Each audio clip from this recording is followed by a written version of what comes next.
want to ask a question about this. I was cross country skiing with some girlfriends last weekend. We had this heated discussion in the car. One camp, I might have been in that camp, was saying, let's be the talent scout. We've all got kids in high school. Let's really blow on those embers of their strengths and pursue it in college. There was another camp that said, hey, wait a second, the affordability of housing, how are our kids going to make a living? Don't we need to sort of be pushing them in the direction of jobs with salaries that are going to give them a comfortable living? And I know you work with people in Palo Alto, and there's been an insane rate of mental health crisis, suicide. I think this question is on the minds of a lot of parents. Well, first of all, it doesn't mean that if your child is struggling in math, you're going to give up helping him learn math. But what we have done too much of what the research is saying is overkill. So we pushed it all on the GPA and the test score, and the child doesn't have anything, according to the kids, that help them stand up for who they are. That doesn't mean that you're going to give them 24 hours on the hobby, but are you carving in time for them to just decompress and be themselves?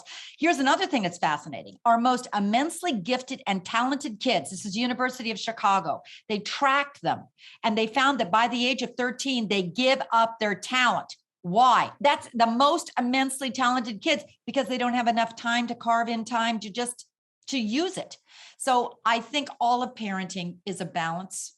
It's finding what works for your child.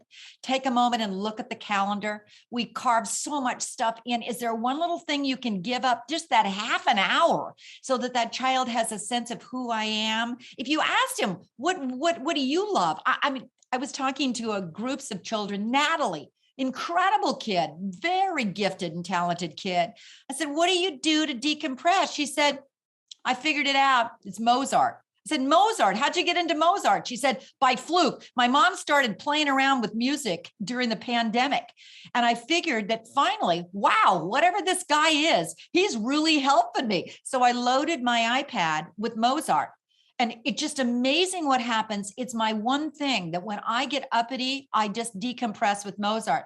I said, okay, so what do you do when you do a good job? I got that covered. It's Elton John, I'm still standing, and I start pulsing around the house, and that's it.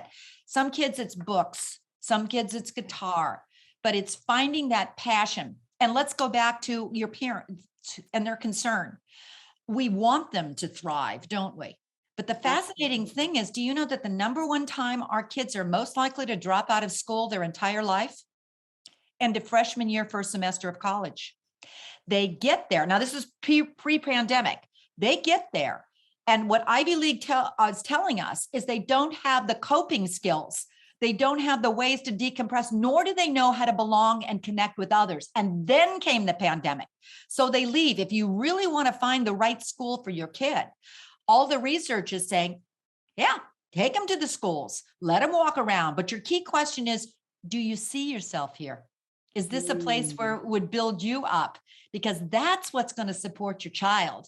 And then you can keep driving him towards that passion, because that sense of flow, says University of Chicago, is when they're happiest and most eager. It's when they're finding that natural strength or that occupation or that job that gives them a sense of, I love this. I love what I'm doing.